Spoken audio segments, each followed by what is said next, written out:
வேறு level எக்ஸ்ட்ரானரியான episode வந்திருக்குன்னு சொல்லலாம். ஸ்பனாவும் ஃபுல்லோடையும் கேளுங்க. இந்த வீடியோ பிடிச்சிருந்துச்சுன்னா லைக் பண்ணி நம்ம சேனல் கண்டினியூ ஆதரவு தாங்க. கார்த்திக்கு ஐடியா கொடுக்குறாரு. நம்ம மயில் வாகனம் இப்போதைக்கு என்ன பண்ணுறதுனே தெரிலப்பா. இவங்க சொல்கிறத பார்த்தா எனக்கு கொஞ்சம் பாட்டமாக தான் இருக்குது.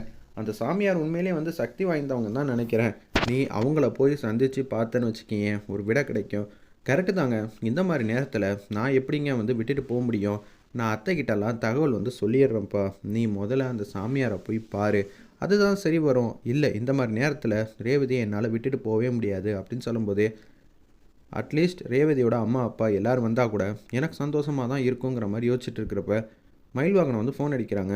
ஈஸ்வரி அம்மாவுக்கு ஃபோன் அடித்து, அத்தை இங்கே சில பல பிரச்சனையெல்லாம் ஆயிடுச்சு ரேவதிக்கு அப்படின்னு சொல்லிட்டு, உடனே இங்கே வாங்க. என்ன ஆச்சு மாப்பிள்ள, நீங்கள் பார்த்தே தெரிஞ்சுக்கங்க அத்தை, சொல்கிறதுக்கு எதுவும் இல்லைங்கிற மாதிரி சொல்லிடுறாரு நம்ம மயில் வாகனம். சொல்லி முடித்த உடனே ஏங்க ரேவதிக்கு இது மாதிரி பிரச்சனை ஆயிடுச்சாங்க அப்படின்னு அந்த இடத்துல ஈஸ்வரி அம்மா எல்லார்ட்டையும் சொல்லும்போது, இது நம்ம லிஸ்ட்லேயே இல்லையே, எப்படி இதெல்லாம் நடந்துச்சுன்னு சந்திரா சந்தோஷப்பட்டுட்டு இருக்காங்க.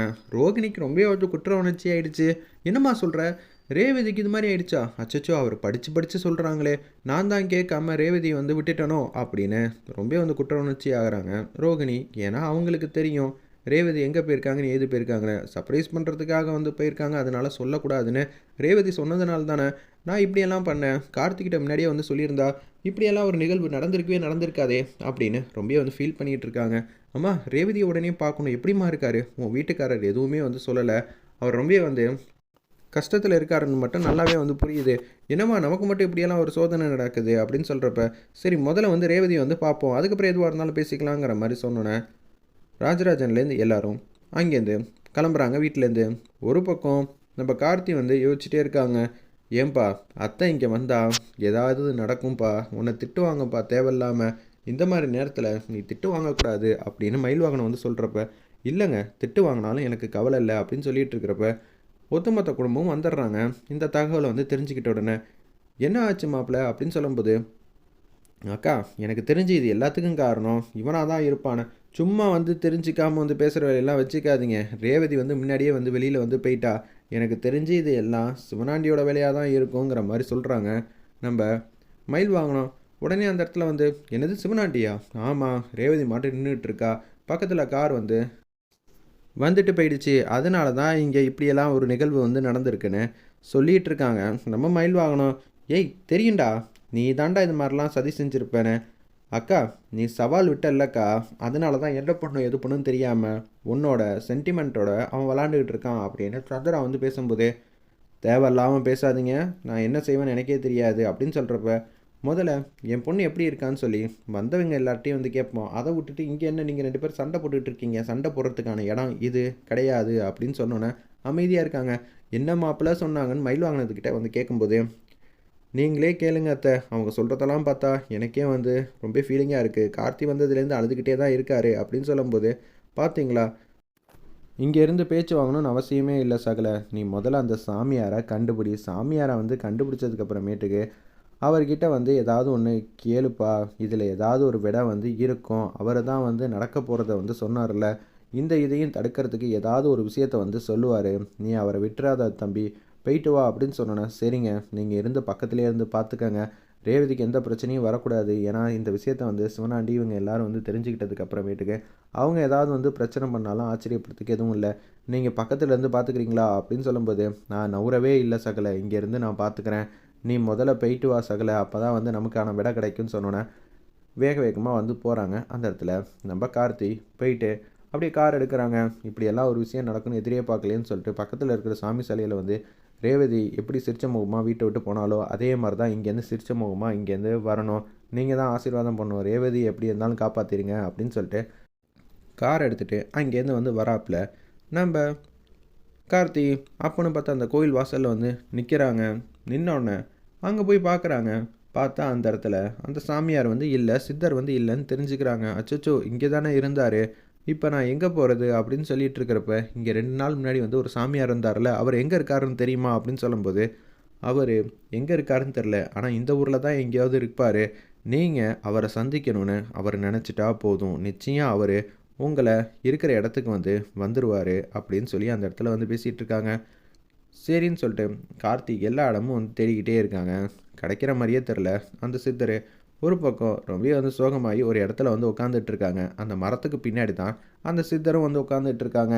என்னடா இது அவர்கிட்ட பேசி ஏதாவது ஒரு விடை கிடைக்கும்னு பார்த்தா, எதுவுமே கிடைக்காம இருக்கே அப்படின்னு சொல்லி யோசிக்கும்போது, "கார்த்தி, என்னப்பா மனசு ஃபுல்லா சங்கடத்தோட இருக்கியா?